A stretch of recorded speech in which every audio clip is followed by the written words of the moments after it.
मौसी मुस्कुराते हुए मेरे पास आ गई और उन्होंने मुझे गले लगा लिया।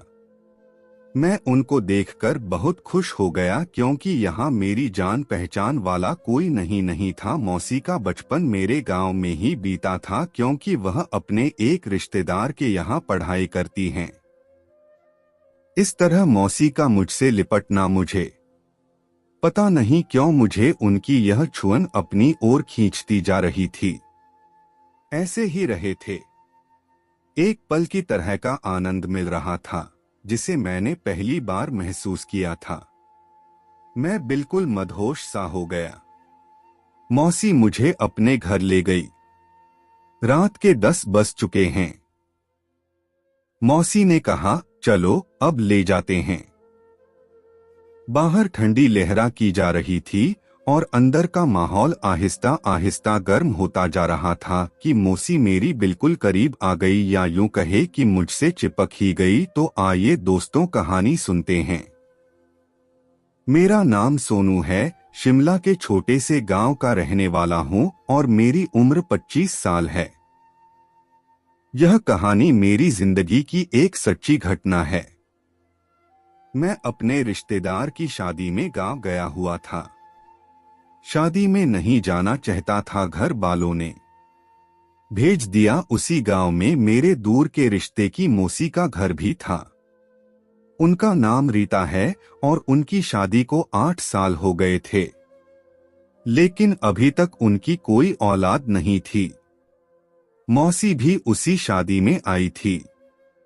मैंने उन्हें दूर से देख लिया था, लेकिन उसने मुझे नहीं देखा। उनका बचपन भी हमारे गांव में ही बीता था। गांव में 12वीं तक पढ़ी थी। मुझे वह बचपन जैसी लगती थी क्योंकि उनको करीब 8 साल बाद देख रहा था। अपनी शादी के कुछ दिन पहले वह हमारे गांव में भी आई थी, लेकिन इस बार तो मैं मौसी को देखता ही रह गया। वह किसी हीरोइन से कम नहीं लग रही थी। उनकी शब्दों में बयान नहीं करता। अब तो मुझे मौसा से भी जलन होने लगी थी। उस दिन मैंने पहली बार औरतों के लिए आकर्षण महसूस किया था। मैं थोड़ा इंटरवल टाइप का हूं और जल्दी किसी से खुलता मिलता नहीं हूं। मौसी के गोरे बदन और उनकी जवानी ने मेरे विचारों को ही बदल कर रख दिया था। उनको बाहों में लेने के सपने देखने लगा। पता नहीं क्यों मेरे दिल में इस तरह के विचार आ रहे थे। मैंने अपने दिल को समझाने की बहुत कोशिश की, मगर दिल तो मानने को तैयार ही नहीं था।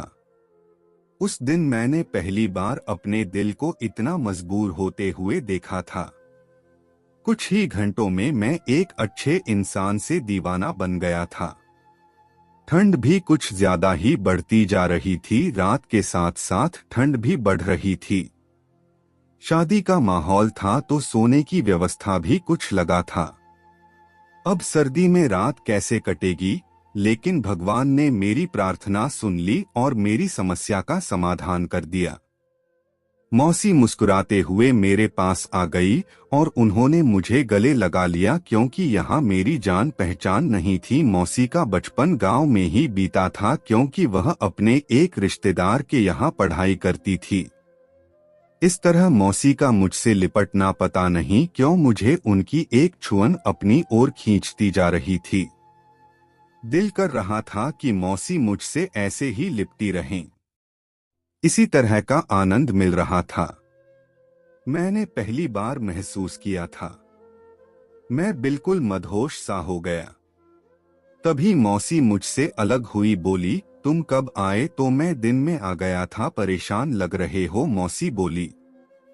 रात बिताने की समस्या बताई तो वह बोली, इसमें परेशान होने की क्या बात है? तुम मेरे साथ चलो घर पर, तुम आराम से सो जाना। और मौसी के साथ उनके घर की तरफ चल पड़ा। कृष्ण पक्ष की अंधेरी रात थी और साथ में रास्ता भी बहुत संग था। मौसी ने कहा कि मुझे अपना हाथ दो, अंधेरे में तुम्हें रास्ते का पता नहीं चलेगा। मैंने अपना हाथ मौसी की तरफ बढ़ा दिया। जैसे ही उन्होंने मेरा हाथ अपने हाथ में लिया तो मेरे पूरे बदन झनक सी दौड़ गई। एक दूसरे का हाथ पकड़कर उनके घर की तरफ बढ़ने लगे। उसी रास्ते से कुछ और लोग भी अपने गांव की तरफ जा रहे थे। हमसे आगे कुछ ही दूरी पर 3-4 औरतें भी जा रही थी। वह औरतें शीला रीता मौसी के बारे में बातें कर रही थी। उनमें से एक ने कहा, गीता कल रीता को मत बुलाना, नहीं तो अपशगुन हो जाएगा। ऐसे शुभ मौके पर बांझ का साया भी नहीं पड़ना चाहिए। तो अंधेरी रात होने के कारण उन्हें इस बात का के पीछे कोई है, इस तरह की बातें कर रही थी। उनकी बातें सुनकर मौसी ने मेरे हाथ को जोर से खींच लिया, जैसे कि वह किसी असहनीय दर्द को बर्दाश्त कर रही हो। मुझे यह सुनकर बहुत दुख हुआ कि मौसी कितना कुछ बर्दाश्त कर रही थी। मौसी फिर सिसक सिसक कर रोने लगी। उन्हें बहुत दुख हुआ कि मौसी कितना कुछ बर्दाश्त कर रही थी। मौसी फिर से सिसक सिसक कर रोने लगी। उन्हें बहुत ज्यादा दुख पहुंचा था। फिर मैंने उनको रोकने के लिए कहा और वह भी उनके दोनों बाजुओं को पकड़कर बोला कि आपको इन लोगों की बातों पर ध्यान नहीं देना चाहिए। जब आप जानती हैं इसमें आपका कोई दोस्त नहीं है तो आपको दुखी भी नहीं होना चाहिए। आप बहुत अच्छी हैं। देखना एक दिन सब ठीक हो जाएगा। इतना कहते ही वह रोते हुए मुझसे लिपट गई और कहने लगी कि सुमित, ऐसी बात नहीं है। यह तो मेरे साथ होता ही रहता है। अब जीने को दिल नहीं करता। मैंने फिर उनको अपने से अलग किया और उनके होठों पर अपनी उंगली रखते हुए कहा कि इस तरह की बात नहीं करते। मैंने उनको कई तर्क देकर समझाया। कुछ देर के बाद वह शांत हो गई। करीब 15 मिनट चलने के बाद आखिरकार हम घर पहुंच गए। मैं अंदर गया तो देखा घर पर कोई नहीं थे। मैंने मौसी से मौसा के बारे में पूछा तो मौसी बोली, मौसा कुछ काम से दिल्ली गए हुए हैं, वह 2-3 दिन में आएंगे। खाना तो हम शादी में खा ही चुके थे तो मौसी ने जल्दी ही दोनों चारपाइयों विस्तार लग दिया। हम दोनों अपनी अपनी चारपाई पर रजाई में घुसकर आपस में बात करने लगे। थोड़ी देर इधर उधर की बात करते करते मैंने उनसे पूछ लिया, मौसी शादी के इतने साल बाद भी आपको अभी तक बच्चा क्यों नहीं हुआ? मेरी बात सुनकर मौसी काफी उदास होकर बोली, क्या बताऊं सुमित, ऐसी तुम्हारी मौसा में ही शायद कोई कमी है। उन्होंने यह बात तो मुझे आज तक नहीं बताए बल्कि टेस्ट करने गए थे। वहां एक मेरी फ्रेंड काम करती है तो उसने मुझे बताया कि तुम्हारे पति में कुछ कमी है। इस बारे में मैंने मौसा से कोई बात नहीं की। मौसा महात्माओं पर ज्यादा विश्वास करते हैं और उन पर बहुत सारा पैसा लुटाते रहते हैं। कोई कहता है कि 6 महीने में और कोई 1 के अंदर खुशखबरी मिलने की बात करता है। ऐसा सब 5 सालों से चलता आ रहा है। एक ने तो अभी 3 महीने में ही का वादा किया है। लेकिन सुमित, मैं जानती हूँ इन सब से कुछ नहीं होने वाला। और इतनी बात कहते कहते मौसी रोने लगी। मैं और उनकी चारपाई पर जाकर बैठकर अपने हाथों से मौसी के आंसू पोंछने लगा।